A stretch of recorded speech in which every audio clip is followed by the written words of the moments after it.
বিনয় তামাংকে পশ্চিমবঙ্গ প্রদেশ কমিটির সাধারণ সম্পাদক এবং পাহাড়ের সংগঠনের দেখভালের দায়িত্ব দেওয়া হলো। কিছুদিন আগে প্রদেশ কংগ্রেস সভাপতি অধীর রঞ্জন চৌধুরীর হাত ধরে কংগ্রেসের যোগদান করেন বিনয় তামাং। এরপর বিভিন্ন রাজনৈতিক চর্চা শুরু হয় পাহাড় থেকে সমতলে। তবে 2024 নির্বাচনের আগে পাহাড় থেকে কি কংগ্রেসের পদপ্রার্থী হতে পারেন বিনয়, শুরু হয়েছে গুঞ্জন। 2024 সালের লোকসভা ভোটের প্রস্তুতি শুরু করে দিয়েছে সব রাজনৈতিক দল। বাংলা তৃণমূলের সঙ্গে আদৌ কংগ্রেসের কোনো জোট হবে কিনা সেই জল্পনা চলছে জাতীয় রাজনীতিতে। ঠিক সেই সময়ই পাহাড়ের সংগঠনের দেখভালের দায়িত্ব বিনয় তামাংকে দিলেন প্রদেশ কংগ্রেসের সভাপতি অধীর রঞ্জন চৌধুরী। সোমবার প্রদেশ কংগ্রেসের তরফে এক বিবৃতি প্রকাশ করে সেই কথা জানিয়ে দেওয়া হয়েছে। প্রদেশ কংগ্রেসের সাধারণ সম্পাদক মনোজ চক্রবর্তী ও সংগঠনের দায়িত্বপ্রাপ্ত নিলয় প্রামাণিক যৌথভাবে বিবৃতি জারি করে বিনয়কে দায়িত্ব দেওয়ার কথা ঘোষণা করেছেন। গত 25 নভেম্বর কালিম্পংয়ের টাউন হলে কংগ্রেসের কর্মসূচিতে কংগ্রেসে যোগ দেন বিনয়। তারপর থেকেই বিনয়ের রাজনৈতিক ভবিষ্যৎ নিয়ে জল্পনা চলছিল পাহাড়ের রাজনীতিতে।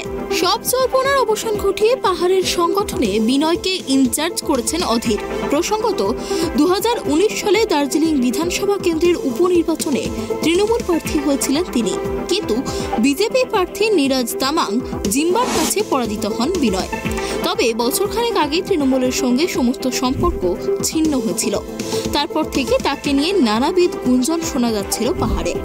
পঞ্চায়েত ভোটের সময়ও কখনো হামরো পার্টি, কখনো বিজেপি, আবার কখনো বিমল গুরুংয়ের দল গোর্খা জনমুক্তি মোর্চার কাছাকাছি আসতে দেখা গিয়েছিল তাকে।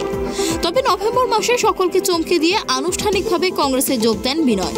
হিসেব মতো রাজনৈতিক জীবনের চতুর্থ ইনিংস চলছে বিনয়ের।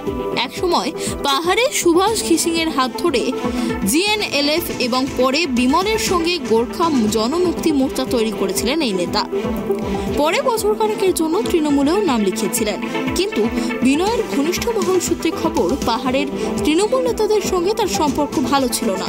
শেষে হামরো পার্টির প্রধান অজয় এডওয়ার্ড বিমলের সঙ্গে নতুন করে নানা কর্মসূচিতে যোগ দিয়ে দলের থেকে দূরত্ব বাড়িয়ে ফেলেন বিনয়। তারপর গত বছর ডিসেম্বর মাসে দার্জিলিং পুরসভার অনাস্থা ভোটের পরে তৃণমূল ছাড়েন তিনি। এখন দেখার পাহাড়ে কংগ্রেসের সংগঠনকে কতটা অক্সিজেন দিতে পারেন বিনয়। তবে তার দায়িত্ব পাওয়ার প্রসঙ্গে তৃণমূলের তরফে শ্রমমন্ত্রী মলয় ঘটক জানিয়েছেন, পাহাড়ের রাজনীতিতে এমন কোনো রাজনৈতিক দল নেই যার সঙ্গে বিনয় কোনো সময় যুক্ত ছিল না। এখন কংগ্রেসে গিয়েছে, তাতে কংগ্রেস বা বিনয় কেউই খুব বেশি কিছু লাভ করতে পারবে বলে মনে হয় না। প্রসঙ্গত স্বাধীনতার পর থেকে 4 বার দার্জিলিং লোকসভায় জিতেছে কংগ্রেস। শেষবার 2004 সালে দাওয়া নরবুলা কংগ্রেসের প্রতীকে সাংসদ হয়েছিলেন। Bureau report, tribe TV.